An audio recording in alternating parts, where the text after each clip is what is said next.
Hello student, welcome to my YouTube channel physics easy. Physics easy में आप लोगों का बहुत बहुत स्वागत है। आप देख रहे हैं इलेक्ट्रिसिटी का लेक्चर नंबर 4। इसमें हम लोग बात करेंगे ओम्स लॉ के बारे में। ठीक है बच्चों, बहुत इंपॉर्टेंट है ये लेक्चर, लास्ट तक बने रहिएगा। इसमें ओम्स लॉ का सारा कॉन्सेप्ट आपका क्लियर हो जाएगा। ठीक है, अगर ओम्स लॉ क्लियर नहीं है तो इलेक्ट्रिसिटी का आप एक भी न्यूमेरिकल हिला नहीं पाएंगे। ठीक है बच्चों, तो एक काम करते हैं, write down the heading Ohm's law. Start करते हैं आज का टॉपिक। ओम्स लॉ बहुत इंपॉर्टेंट है, इसको बहुत ध्यान से देखिएगा बच्चों। ओम्स लॉ, ठीक है। एक साइंटिस्ट थे जिनका नाम था सर जॉर्ज साइमन ओम। जर्मन फिजिसिस्ट थे सर जॉर्ज साइमन ओम। ठीक है, इन्होंने क्या किया था 1826 में, क्या किया था 1826 में रिलेशनशिप बताया था किसके बीच में, पोटेंशियल डिफरेंस, इलेक्ट्रिक करंट और रेजिस्टेंस के बीच में। तो सर जॉर्ज साइमन ओम ने क्या किया था, जर्मन फिजिसिस्ट ने रिलेशनशिप बताया था किसके बीच में, electric current, potential difference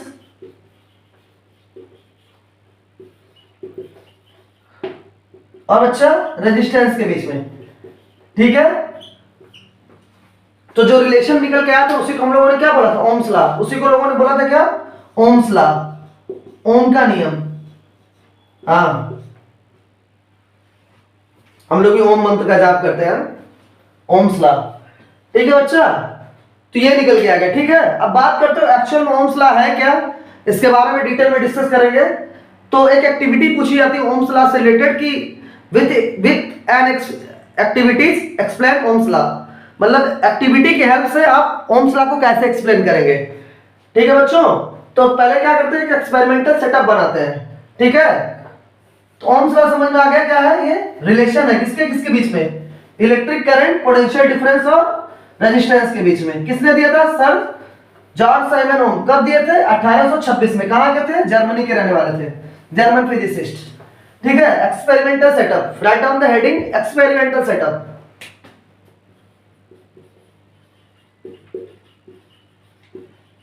experimental setup, इनका एक्सपेरिमेंटल सेटअप क्या था बच्चों, देखते हैं। तो इस एक्सपेरिमेंटल सेटअप में हम क्या करेंगे, एक कंडक्टर लेंगे, एक वोल्टमीटर लेंगे, एक अमीटर लेंगे, एक की लेंगे और नंबर ऑफ सेल, कई सेल लेंगे, नंबर ऑफ सेल लेंगे। तो यहां पे एक डायग्राम बनाते हैं। ठीक है बच्चों, इस तरह से डायग्राम बनाते हैं, एक इलेक्ट्रिक सर्किट बनाते हैं। ठीक है,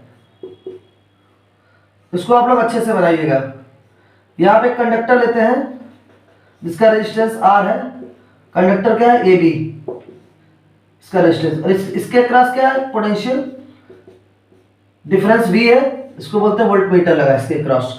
यहां पे जैसे आगे जाएंगे, जहां पे मिलेगा आपको अमीटर, पोटेंशियल डिफरेंस देखो मेजर करने के लिए क्या लगा है, वोल्टमीटर लगा है। वोल्टमीटर हमेशा सर्किट में कहां पे लगाते हैं, सीरीज में लगाते हैं। ठीक है बच्चों, सर्किट में हमेशा कहां यूज होता है, सीरीज में सॉरी पैरेलल में यूज होता है। पोटेंशियल डिफरेंस पैरेलल में यूज होता है और अमीटर हमेशा सीरीज में यूज होता है। इसको यहां पे क्या लगा देते हैं, की लगा देते हैं, की लगा देते हैं, की अभी याद नहीं है। ठीक है अच्छा, और यहां पे इसको ऐसे कर लेंगे। ये बहुत इंपॉर्टेंट डायग्राम है अच्छा, इसको ध्यान से देखिएगा। ठीक है, यहां पे एक सेल लगा दिया है और सेल को क्या किया है, यहां से ऐसे कनेक्ट कर दिया। ठीक है, सेल को क्या किया, यहां से ऐसे कनेक्ट करते हैं। सेल का पोटेंशियल डिफरेंस V वोल्ट है, प्लस माइनस। तो जैसे हम लोग क्या करते हैं, स्विच को ऑन करते हैं, जैसे हम लोग स्विच को ऑन करते हैं, बैटरी से करंट निकलेगा, I करंट फ्लो करना स्टार्ट कर देगा। तो हमने यहां से एक चीज नोटिस किया कि जब हमने V वोल्ट का पोटेंशियल डिफरेंस दिया, रीडिंग हमने देखा, जब रीडिंग देखा वोल्टमीटर का, जब हमने V वोल्ट का पोटेंशियल डिफरेंस दिया तो हमको करंट कितना मिल रहा है, I मिल रहा है। ठीक है बच्चों, ये चीज दिमाग में रखना। जब हमने V वोल्ट का पोटेंशियल डिफरेंस इसके क्रॉस दिया सेल, उसका हम लोगों ने रीडिंग चेक करी, तो क्या देखा, I करंट मिल रहा है। फिर हमने क्या किया, एक और सेल लगा V वोल्ट का इसी के साथ सीरीज में। तो यहाँ पे क्या किया, एक सेल और लगाया प्लस माइनस V वोल्ट का और यहाँ पे कनेक्ट कर दिया। पहला कनेक्ट किया यहाँ पे, दूसरा कनेक्ट किया यहाँ पे। क्या करते हैं, यहाँ पे कनेक्ट कर दिया। ठीक है, अब देखो जरा, तो पोटेंशियल डिफरेंस कितना है, 2V हो गया। तो यहाँ पे वोल्टमीटर में रीडिंग कितना मिल रहा है, पोटेंशियल डिफरेंस 2V मिल रहा है, और करंट में कितना मिल रहा है, 2I। फिर देखा तीसरा सेल लगाया, V वोल्ट का सेम पोटेंशियल डिफरेंस का प्लस माइनस, इसको यहाँ पे ऐड किया। तो अब देखो यहाँ पे पोटेंशियल डिफरेंस कितना हो गया, 3 3 वोल्ट के क्रॉस करंट की रीडिंग कितना मिल रही है, 3 एंपियर। उसी तरह जब 4 सेल लगाएंगे तो पोटेंशियल डिफरेंस 4V हो जाएगा, और रीडिंग करंट की कितनी मिलेगी, 4I मिलेगी। तो इसका मतलब कि जैसे जैसे हम पोटेंशियल डिफरेंस बढ़ा रहे हैं, वैसे वैसे क्या हो रहा है, इलेक्ट्रिक करंट क्या हो रहा है, वेरी कर रहा है। तो जैसे जैसे पोटेंशियल डिफरेंस बढ़ा रहा है, हमारा इलेक्ट्रिक करंट क्या हो रहा है, वेरी कर रहा है। और लीनियर रिलेशनशिप बता रहा है, इलेक्ट्रिक करंट और पोटेंशियल डिफरेंस के बीच में क्या है, लीनियर रिलेशनशिप।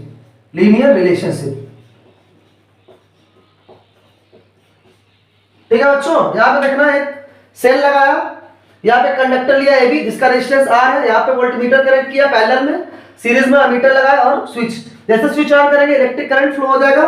तो जब एक सेल होगा V वोल्ट का, तो करंट कितना मिल रहा है, I। जब 2 सेल लगा दिया सीरीज में, तो कितना मिल रहा है, बैटरी बन गई, 2 वोल्ट की बैटरी से 2 एंपियर का करंट मिल रहा है। उसी तरह क्या करंट वेरी कर रहा है, जैसे जैसे हम पोटेंशियल डिफरेंस वेरी कर रहे हैं, जैसे जैसे नंबर ऑफ सेल इंक्रीज कर रहा है, हम देख रहे हैं करंट की वैल्यू भी क्या हो रही है, इंक्रीज कर रही है। Potential difference very, current very कर रहा है। और रीडिंग हम लोग को कहां से पता चली है, वोल्टमीटर से और अमीटर से पता चल रही है। तो यहां से एक रिलेशनशिप निकल के आता है, देखो क्या निकल के आता है, लीनियर रिलेशनशिप निकल के आ रहा है। देखो इसको आप लोग नोट कर लीजिएगा बेटा डायग्राम को। जब हम ग्राफ खींचते हैं V और I के बीच का, तो क्या है, स्ट्रेट लाइन ग्राफ आता है, क्योंकि लीनियर रिलेशनशिप मिल रहा है। तो जब हम ग्राफ खींचते हैं किसके बीच का, करंट और पोटेंशियल डिफरेंस के बीच का, इसको वोल्ट्स में लेते हैं, पोटेंशियल डिफरेंस को करंट में लिए, किसमें लिया है, एम्पियर में। और जब हम ग्राफ खींचते हैं तो ग्राफ कैसा आता है, ग्राफ का नेचर स्ट्रेट लाइन होता है, स्ट्रेट लाइन। ये लीनियर नेचर बता रहा है कि जैसे जैसे V बढ़ रहा है वैसे वैसे I बढ़ रहा है। ठीक है बच्चों, इस ग्राफ को बोलते हैं स्ट्रेट लाइन ग्राफ। ग्राफ हम लोग को कैसा मिल रहा है, straight line graph, passing through origin से पास हो रहा है, ओरिजिन का कोऑर्डिनेट्स कितना है, 0 0। तो ये हम लोग को ग्राफ मिलता है। ये ग्राफ बहुत इंपॉर्टेंट है, इस ग्राफ को ओम्स लॉ का ग्राफ है ये ग्राफ। और ओम्स लॉ के ग्राफ से हम लोग क्या मेजर करते हैं, रेजिस्टेंस मेजर करते हैं। ग्राफ से हम लोग को क्या मिलता है, रेजिस्टेंस मिलता है, क्योंकि जो ओम्स लॉ के ग्राफ का जो स्लोप है किसकी वैल्यू देता है, V/I। यहाँ पे ऐसे अगर स्लोप बना है, ये V हो गया, I हो गया, V/I क्या होता है, R होता है ओम्स लॉ से। अभी आगे पढ़ेंगे इसको। ठीक है बच्चा, अगले लेक्चर में इसको और डिटेल में डिस्कस करेंगे, और इस पर बेस्ट न्यूमेरिकल वगैरह भी करेंगे। ठीक है, तो इसको नोट कर लीजिए। फिर बढ़ते स्टेटमेंट की तरफ। ओम्स लॉ का स्टेटमेंट क्या है, please note down this. Statement of Ohm's law, statement क्या है, ये बहुत इंपॉर्टेंट है, जो आप लोगों को एग्जाम में लिखना है। एक तो एक्सपेरिमेंटल सेटअप समझ में आ गया, ये ग्राफ समझ में आ गया कैसे बनाना है, ये रीडिंग आपको अमीटर और वोल्टमीटर में मिल जाएगी, और एक लीनियर रिलेशनशिप निकल के आएगा। ठीक है, y = mx + c, उसका ग्राफ खींचेंगे, स्ट्रेट लाइन आएगा। ठीक है, अब देखो बच्चों, स्टेटमेंट क्या है ओम्स लॉ का, statement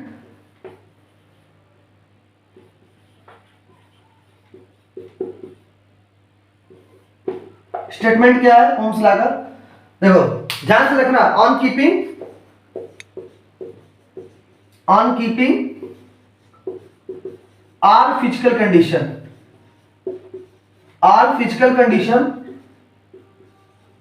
on keeping all physical condition constant।